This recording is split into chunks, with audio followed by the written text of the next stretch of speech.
Now we're playing Strongman Simulator again. Now this time, I don't want to go to grab a feather. Stick together. Feathers. And just stick together.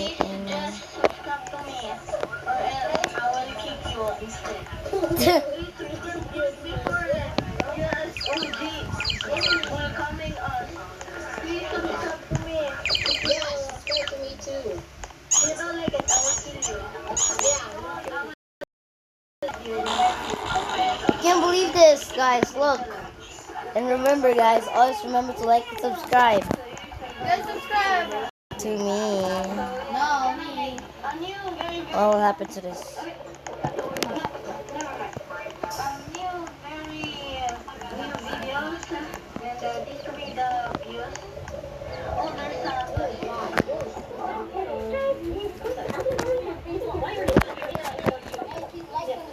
Read this. I'm doing in live. Live? Yeah. I'm live. I'm alive. Born. No. Hey, read this. It's Animal Kuya. No, it's different. Okay. His name is Pooh. He mostly eats donuts and balls. Two balls that is made out of plastic balls and eats chicken. If you eat and feed Pooh Bulad, his eyes pop out and rarely die. Like that. Bro, I didn't make it to do that, but guys, Oh my god, you did that. Okay guys, bye. Remember, to like and subscribe.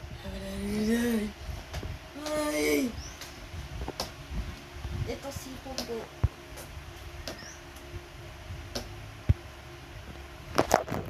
The Book of Bill has sown a lot of seeds for the future of Gravity Falls. From an invasion of parallel okay guys, now we're gonna do the triple. to recontextualize the past. The book I'm not even that strong enough. characters and their origins. It felt like every few minutes I was reading another massive revelation that changes the way I look at Gravity Falls. The most shocking of these true bombs revolving around Dipper and Mabel's parents, and the heavy implications that they might be getting a divorce. Which is a twist that blows my mind, because not only does it explain so much about why Dipper and Mabel were shipped out to Gravity Falls for the summer, but it sheds new light on Mabel's state of mind when she got tricked by Bill, why she was acting so nonchalant inside the bubble, and why Dipper taking towards apprenticeship was such a big deal to both of them. Honestly, this is one piece of information that completely changes the way I look at Dipper and Mabel's arts. Seriously, everything clicks into place. I've been itching to break this down, so enough beating around the bush, let's dive into it. Like and subscribe! Oh, please? So the Book of Bill has a chapter all about dreams. Bill's a dream demon after all. It's sort of Okay, we're taking everything, guys. He's one of the select few beings who has access to the mindscape, a realm that Don't all take so long. consciousness is connected to. Every time we fall asleep, our minds open up a portal to this domain. This is what allowed Bill to understand his mind back in Dreamscaperers, and how he initially introduced himself to Ford back in the day after Let's his just son. go.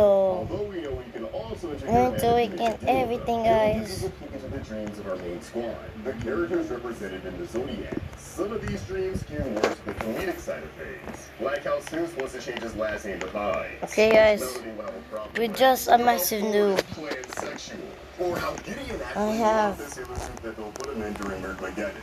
Loves only dreams about Dirtland and vice versa, which is really cute. But then a lot of these dreams are just dark or sad, providing insight into these characters in a way that makes us really feel for them. Wendy almost exclusively dreams We're about getting her more. mom, implying that her death really had an impact on Wendy, and that she died when Wendy was old enough to remember her.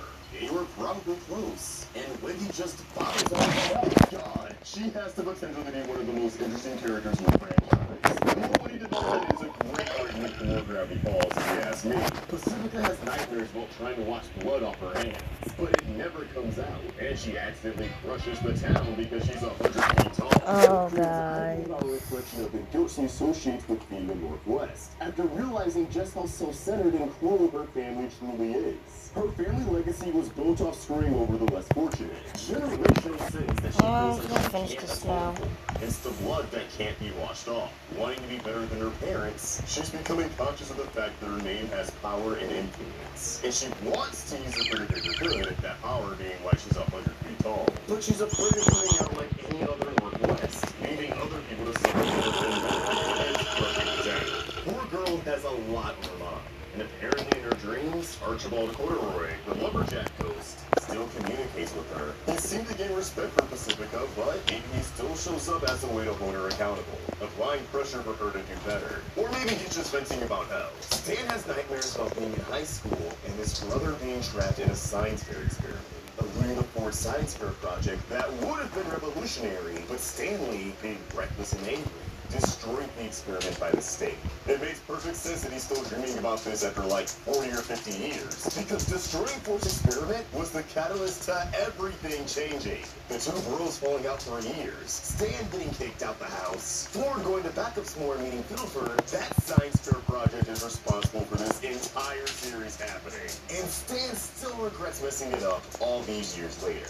Mabel's dreams tend to generally impress Phil, as he boasts that she has some of the greatest dreams in the whole mindscape. But she has recurring nightmares where she fails to save a dying pig. Waddles. She's extremely paranoid about Waddles kicking the bucket because not only did she nearly lose him when they first met in the Time Traveler's pig, but she has trauma from him getting abducted by a dinosaur in the land sports lawn. Honestly, I really feel for Mabel because I'm constantly paranoid about my cat Milkshakes since I was forced to give up my childhood cat eons ago when I moved for the first time. I wasn't even in middle school back then, and it still affects me now in my 20s. I totally buy that it will be messed up over everything Warren Waddles had been through over the summer. But then there's Dipper's dream, the big one. Recurring nightmares while overhearing a fight between his parents he wasn't supposed to hear. Why do you think they were in such a rush to get the kids out the door for this summer?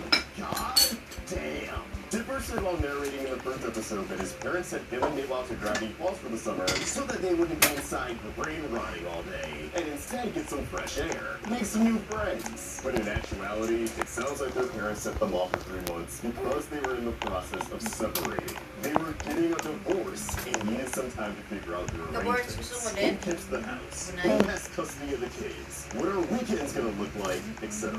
It was just better the kids were away from home so that they wouldn't be caught in the middle of any tension. They wouldn't have to overhear any more arguments. This one piece of information completely changed my perception of Dipper and Mabel. It truly recontextualizes their arcs from start to finish.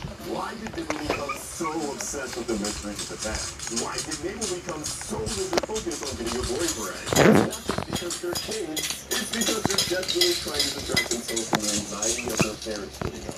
The dread of not knowing what their life is going to look like after they go back home.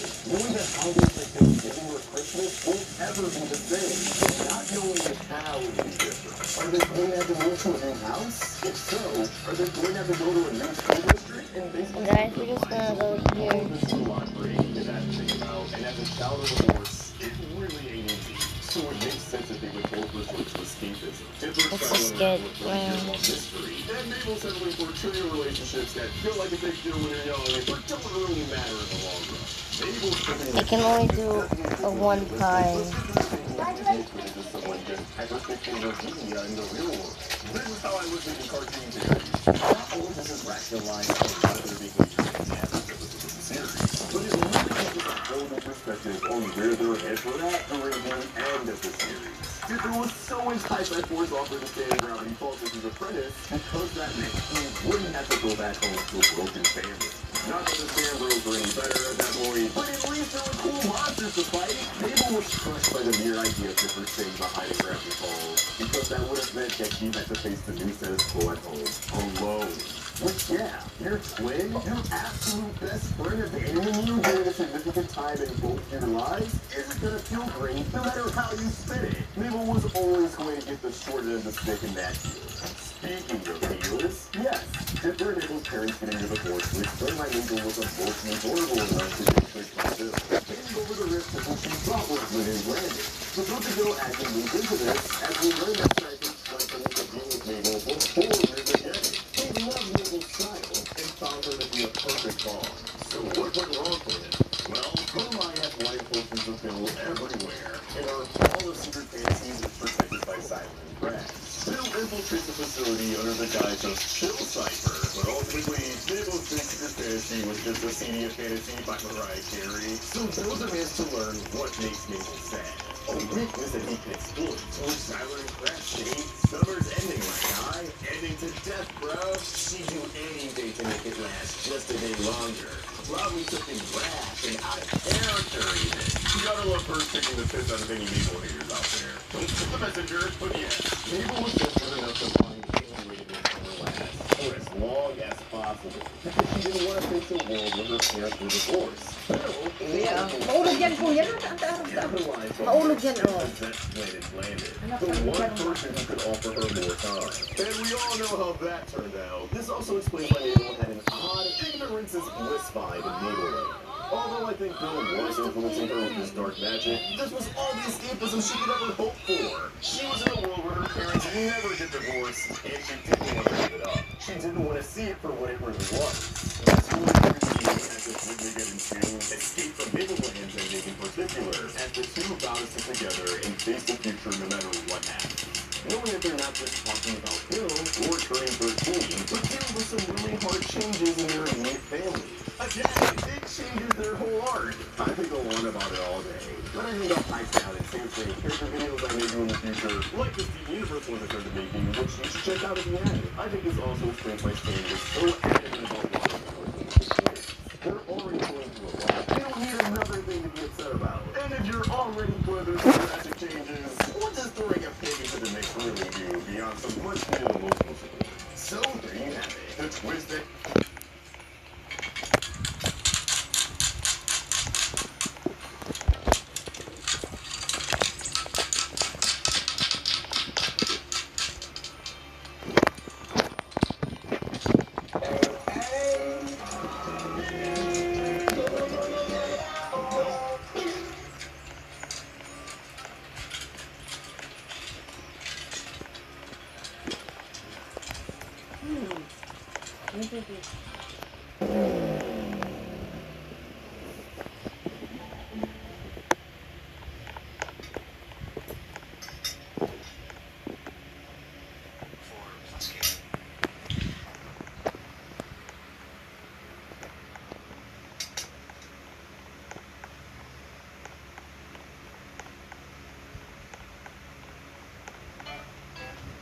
face. Oh my goodness. What happened to your face, man? It's not supposed to look like that. Anyway, yeah, this must be the oldest version. How about that? This reminds me of Soldier Boy, but if he wasn't like recolored, well, he's not slightly bigger. His mouth is wide or something. And his perspective of view is not completely orthographic. I don't know how to spell that. I don't know how to pronounce that correctly, but you know what I mean? Okay, let's go. Guys, remember to like and subscribe to my channel.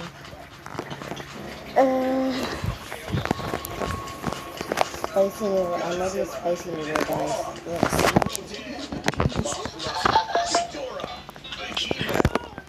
And a lot of other titans have already been well grounded in the Monsterverse. But in this episode, we will review some of the most bizarre and strange creatures that you might not have known about in this titan universe. Join us Okay, as we review this the time appearances, abilities, and causes of death that some of these creatures had to suffer. If you're one of those people that keeps coming back to watch these, then please hit that big red subscribe button to fill your feed with pure awesomeness. And go check out our merch. Coming up, Monsterverse creatures you haven't heard about. Basics. And now we're Consider yourself knowledgeable if you are acquainted with at least 3 of these creatures. Note that not all of the animals discussed here are considered titans. And most importantly, take the existence of these animals with a grain of salt. Even though all of these are mentioned or depicted in Hey, guys. Monsterverse material, it's still not 100% clear whether these are considered canon to the Monsterverse timeline. Okay, enough disclaimers. Number 1, Giant Anomalocaris. Let's travel back in time to the events prior to 1973 and land in 1953 at the Monarch headquarters. Here, this relatively new secret organization was commissioned to study massive unidentified terrestrial organisms that were starting to appear after the introduction of atomic technology.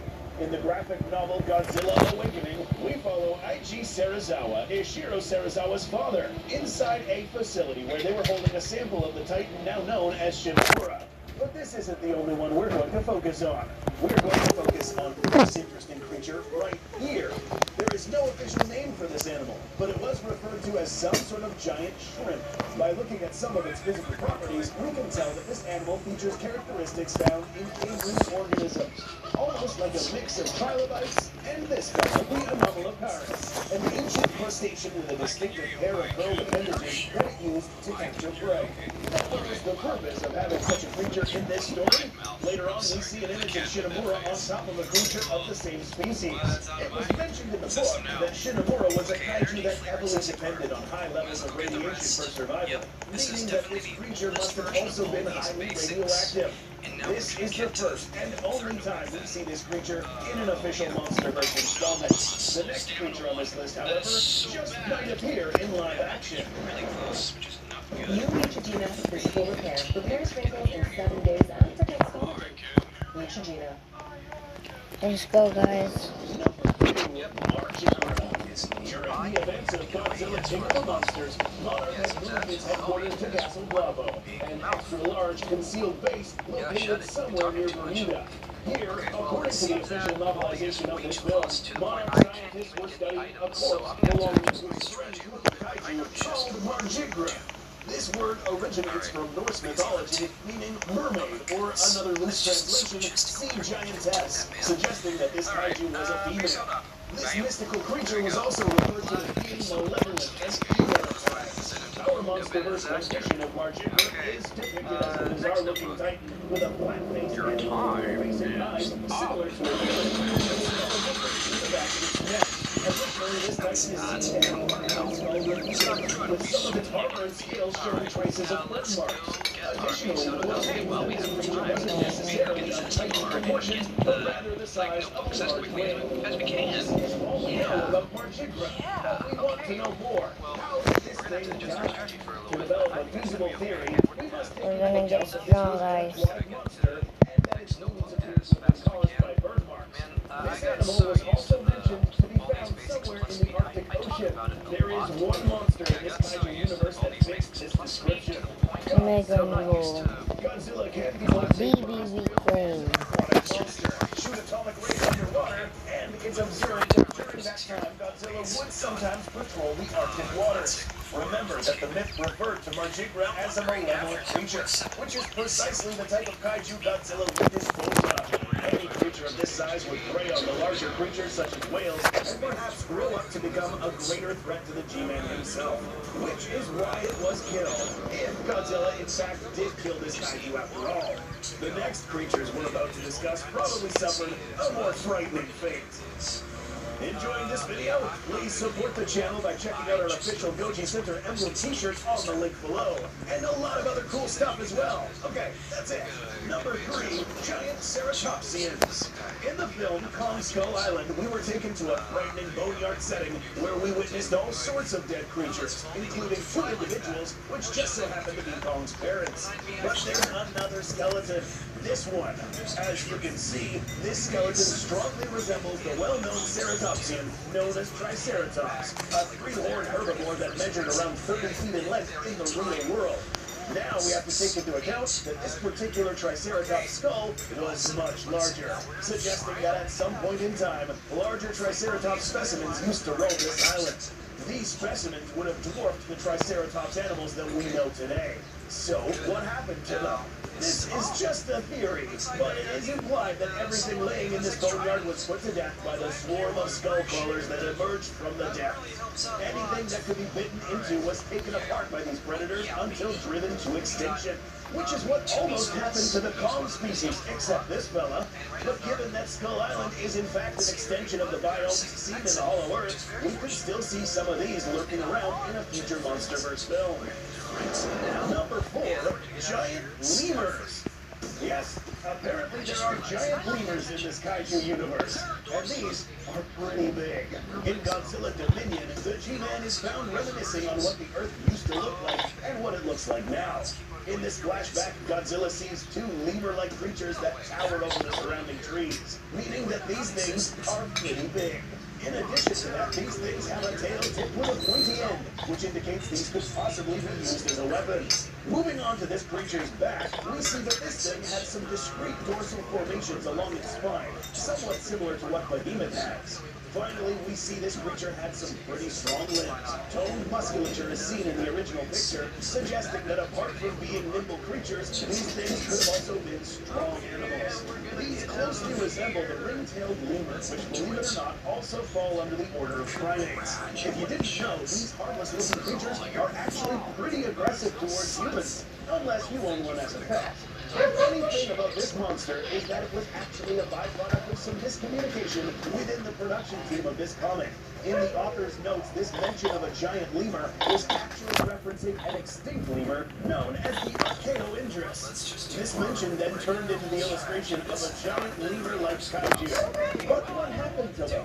This particular area in Godzilla's flashback shows that it is now underwater, meaning that over time, these creatures probably retreated to the hollow earth or are dormant somewhere, or they're just flat out extinct.